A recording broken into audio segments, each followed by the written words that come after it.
तो उम्मीद ही नहीं करते हैं अब ऐसे व्यक्ति भी। हम अभी 1800 किलोमीटर से आ रहे हैं गया। हाँ, जालियांवाला बाग से भी बुरी स्थिति, जुल्म की बेइंतहा पार। फिर हम आरा गए जहाँ 2 लोगों की हत्या हो गई। आरा के बाद हम चले सुबह। हमें आश्चर्य हुआ जब हम गया में हमने सुना कि ऐसे लोगों को भी घर में गोली मार दी। हम बार बार कहते हैं, जब हम दरभंगा में इन माफियाओं के खिलाफ जब हम हर शहर जाते हैं, जिंदा 3 आदमी को जला दिया। मैं बार बार कहता हूं कि आखिर ये हिम्मत आती कहां से है। स्पीकर कहता है मेरी कोई नहीं सुनता, थाना नहीं सुनता, पूरा का पूरा थानेदार बालू और अपराधी को संरक्षण देने वाला लगा दिया गया।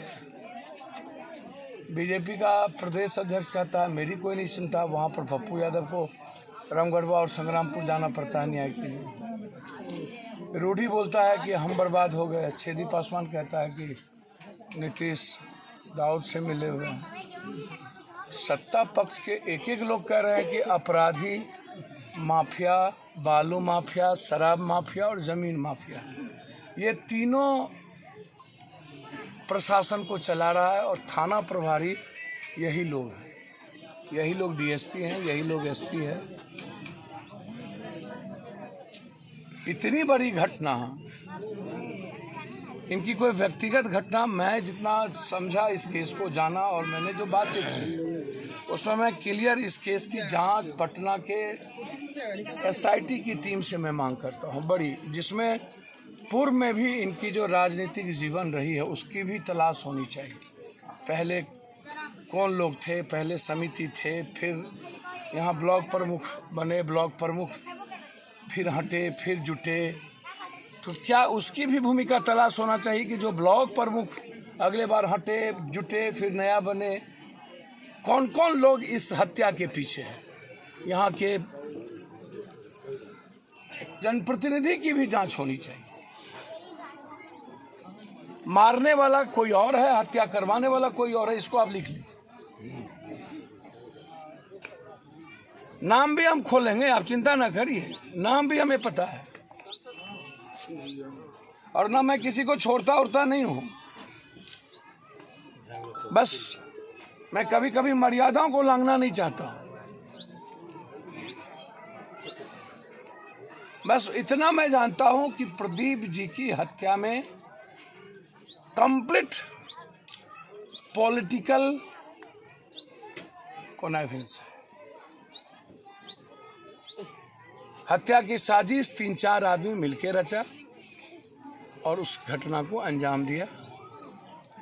ना तो कोई व्यक्तिगत दुश्मनी इनसे कुछ है,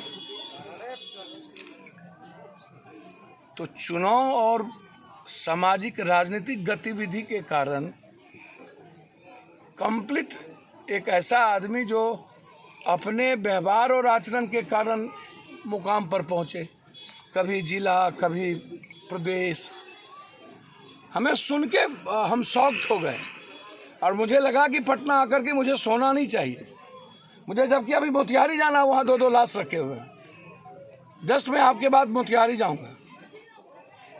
एसपी से और सीएम हाउस से मैं बातचीत कर लिया रात में ही। सीएम यहाँ नहीं है, सीएम दिल्ली में है, लेकिन उनको मैंने जानकारी दे दी और उन्हें उनके यहाँ सीएम के यहाँ मैंने बता दिया है कि इसमें कौन कौन लोग इन्वॉल्व हैं, मारने में कौन है और मरवाने में कौन है। बहुत क्लियर है, ये जानकारी मैंने दे दी है और उसी बिंदु पर पूरी जांच चल रही है। इसीलिए मैंने एसआईटी जांच की मांग की कि वर्तमान जो इलाके में पदाधिकारी हैं उससे अलग हट करके इसकी जांच हो। यहाँ लोकल में जांच नहीं हुई, या तो आप टाउन डीएसपी जो चौबे जी हैं उससे करा दीजिए, लोकल कोई थाना, कोई इंस्पेक्टर, कोई लोग ना करे। आप एसपीडी ट्रायल की हम मांग करेंगे। इस परिवार को कम से कम 20 लाख रुपया मुआवजा मिले और सही हत्यारा जेल जाए। सर आलमनगर में डीआईजी का कार्यक्रम था सर, और वहाँ मधेपुरा जिला के तमाम पुलिसकर्मी उनके आबोभगत में लगे हुए थे, इधर इनकी हत्या हो जाती है। इससे स्पष्ट होता है सर कि पुलिस अपराधियों जब थाना प्रभारी मास्क चेक करेंगे और कमर में रिवॉल्वर का पता ही नहीं चलता है उसको, गाड़ी चेक करेंगे पता नहीं चलता है, जब भर दिन जमीन के दलाल को थाने पे बैठाएंगे और शराब माफियाओं से पैसा वसूलेंगे, अब पूरा शराब का तस्कर इर्द गिर्द घूमता रहेगा बड़ा बड़ा, तो फिर आम आदमी सुरक्षित। पहले ही मैंने कहा कि जब स्पीकर, विधानसभा का स्पीकर लखीसराय में कह रहा है कि हमारी कोई सुनता नहीं है और बालू माफिया और अपराधी पूरा का पूरा काबिज हो चुका है थाना में, जब घटक दल स्पीकर इस बात को कह रहा है, डबल इंजन की सरकार जिसका प्रदेश अध्यक्ष संजय जायसवाल रामगढ़वा और अपने जिला में कह रहा है कि शराब बेचवाते थानेदार हैं और एसपी हैं, तो अब ये सोचिए ना कि ऊंचे पदों पर रहने वाला ये कायर कमजोर आदमी जनप्रतिनिधि बनाता है ऐसे लोगों को। हिम्मत कहाँ से होती है? इन्हीं लोगों से तो हिम्मत होती है अपराधियों को, माफियाओं को। हम तो पूरे बिहार के अपराधी माफियाओं को चैलेंज करके रखे हुए हैं और इन नेताओं को औकात। ये कोई पब्लिक कुछ नहीं कर सकती, सिर्फ परिस्थितियां हीरो बनाती है जनाब। मैं बकसता नहीं हूं किसी को, और मुझे इस बात का कभी फिक्र मत करिएगा कि मुझे पब्लिक उब्लिक का डर होता है।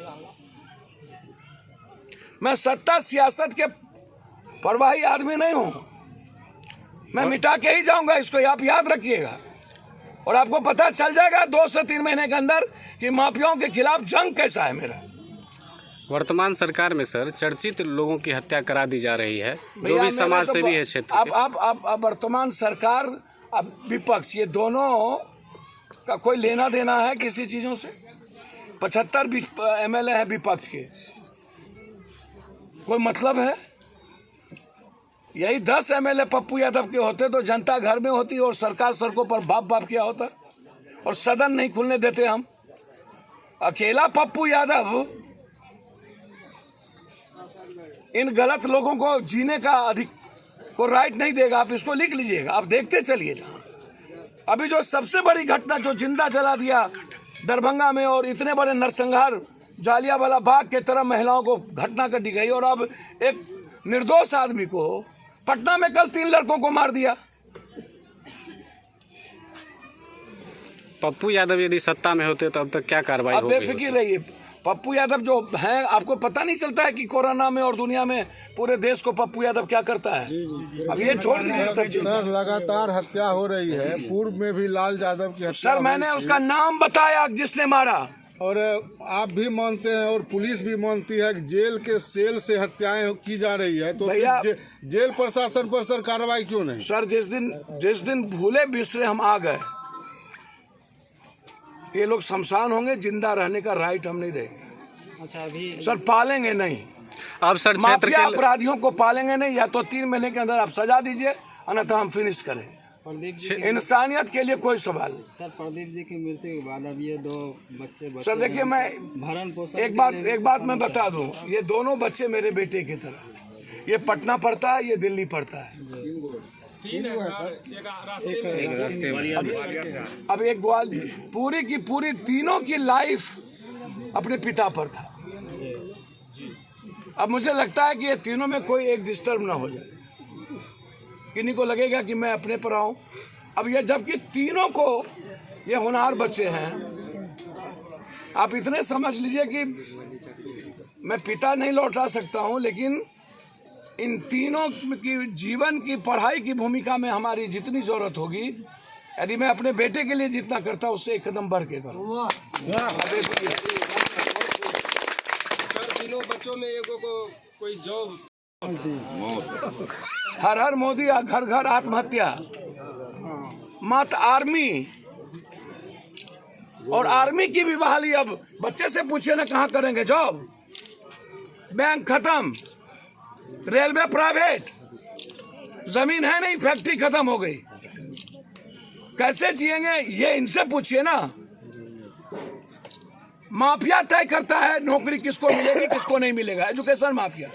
कहाँ से देंगे ये जीनियस हुए हैं ये दोनों बच्चे तीनों, लेकिन पैसे कहाँ से देंगे, पिता तो रहे नहीं।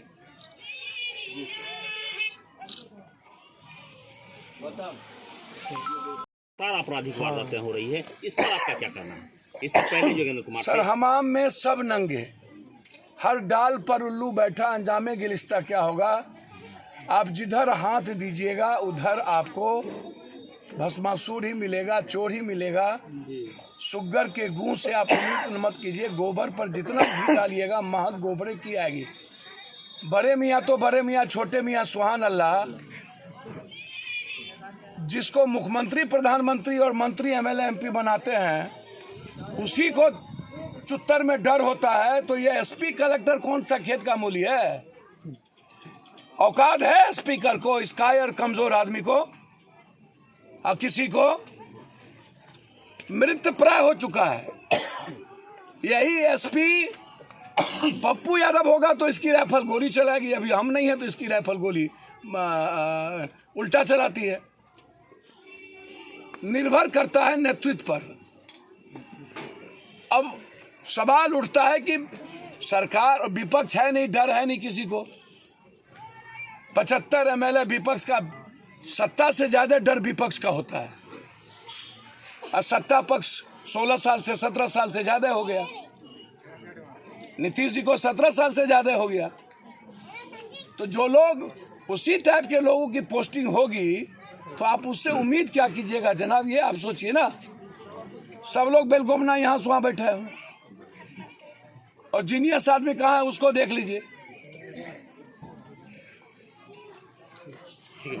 सब चोर को बैठाइएगा तो आप